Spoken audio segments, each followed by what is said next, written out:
शिव पुराण chapter 5 Vidyeshwar संहिता। चंचुलुका की प्रार्थना से पार्वती जी की आज्ञा पाकर तुम्बुरु का विंध्य पर्वत पर शिव पुराण की कथा सुनाकर बिंदुक का पिशाच योनि से उद्धार। पिछले अध्याय में हमने पढ़ा था कि कैसे चंचुलुका को एक ब्राह्मण से शिवपुराण सुनने से उत्तम गति प्राप्त होती है और वह शिवधाम में मां पार्वती की सखी बन रहने लगती है। इस अध्याय से हम जानेंगे कि कैसे चंचुलुका अपने पति बिंदुक का भी उद्धार करती है। सूत जी शौनक जी से कहते हैं कि एक दिन चंचुलुका पार्वती जी के पास जाती है और उनकी स्तुति करते हुए कहती है, हे गिरिजा नंदिनी स्कंद माता उमा, सदा मनुष्यों ने आपकी पूजा की है। हे शंभु प्रिया, आप ही सुख प्रदायिनी हैं। विष्णु तथा ब्रह्मा आदि सभी देवता आपकी आराधना करते हैं। आप ही सगुण हैं और निर्गुण भी। आप ही सूक्ष्म सच्चिदानंद स्वरूपिणी आद्या प्रकृति हैं। आप ही तो संसार की सृष्टि, पालन और संहार करने वाली हैं। इस तरह माँ पार्वती जी की स्तुति करते हुए चंचुलुका की आंखों में आंसू आ जाते हैं और वह निश्चल हो वहीं उनके सामने हाथ जोड़े खड़ी हो जाती है। सूत जी कहते हैं, शौनक जी जिसे सद्गति प्राप्त हो चुकी थी वह चंचुलुका शंकर प्रिय भक्त वत्सला पार्वती जी के पास एक आशा से आई थी। पार्वती जी चंचुलुका को सखी संबोधित करती हैं और उसे वर मांगने को कहती हैं। वे कहती हैं, सखी बोलो, क्या वर मांगती हो? तुम्हारे लिए मुझे कुछ भी असंभव नहीं है। चंचुलुका माँ पार्वती से कहती है कि वह अपने पति बिंदुक को लेकर चिंतित है।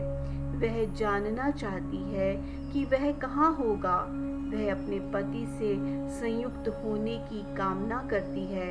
वह कहती है कि उसका पति शूद्र जाति का था, वैश्य वृत्ति करता था, पापों में डूबा रहता था। उसकी मृत्यु भी उससे पहले हो गई थी और ना जाने वह किस गति में होगा। गिरिजा चंचुलुका को बताती हैं कि बिंदुक एक पापी था, एक मूढ़ बुद्धि का व्यक्ति जिसका अंतःकरण भी दूषित था। वह नरक के दुखों को भोग अभिशेष बचे पापों को भुगतने के लिए विंध्य पर्वत पर एक पिशाच बनकर रह रहा है।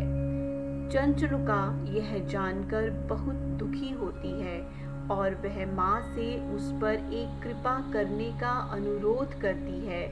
वह कहती है कि दूषित कर्म करने वाले उसके पति का उद्धार करें। वह कैसे गति पा सकता है, यह शीघ्र बताएं। माँ पार्वती चंचुलुका को बताती हैं कि एक शिव पुराण ही है जिसके सुनने से बिंदुक को उत्तम गति मिल सकती है।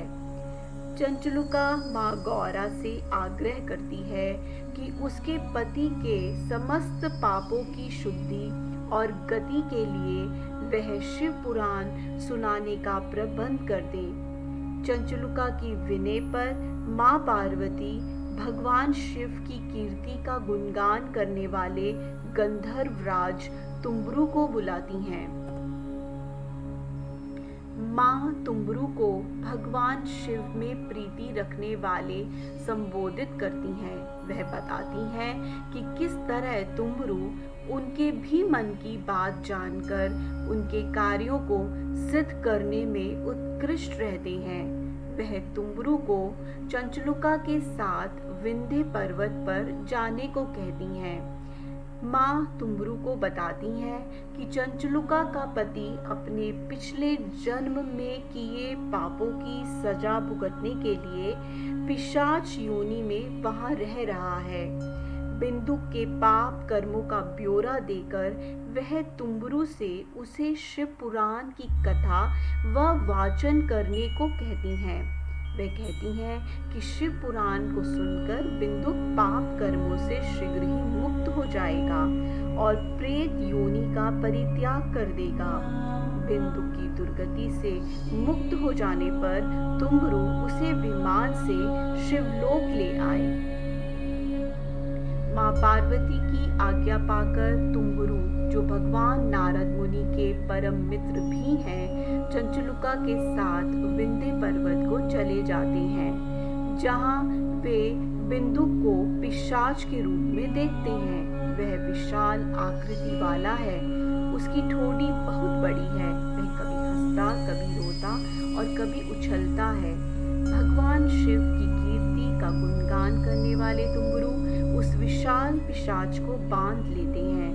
वह शिव पुराण की कथा का वाचन करने को एक मंडप की भी रचना करते हैं और गान प्रारंभ करते हैं। तुम्बरु शिव पुराण की कथा एक पिशाच को सुनाने आए हैं। इसका प्रचार सभी ओर हो जाता है और भी लोग वहां एकत्र हो जाते हैं। तुम्बरु पहले विदेश्वर संहिता से लेकर 7वीं वायु संहिता तक स्पष्ट शब्दों से कथा का वाचन करती हैं। शिवपुराण की 7 संहिताओं को सुनकर सभी श्रोता कृतार्थ हो जाते हैं। शिवपुराण कथा सुनने से बिंदुक को उत्तम गति प्राप्त होती है, उसका स्वरूप बदल जाता है, वह श्वेत वस्त्र धारण कर दिव्य हो जाता है। दिव्य देहधारी बिंदुक अपनी पत्नी चंचलुका के साथ भगवान शिव और माँ पार्वती का गुणगान करने लगता है। वह दंपति तुम्बरु से एक साथ शिवधाम को चले जाते हैं, जहाँ शिव शिवा का आशीर्वाद पा चंचलुका, जो माँ पार्वती की सखी बन चुकी थी, अब अपने पति बिंदुक के साथ वहाँ प्रसन्नता पूर्वक रहने लगती है। दोनों को शिव पुराण सुनने से उत्तम गति प्राप्त होती है। अध्याय 5 समाप्त। शिवे भक्तिः शिवे भक्तिः शिवे भक्तिर्भवे अन्यथं शरणं नास्ति त्वमेव शरणं मम।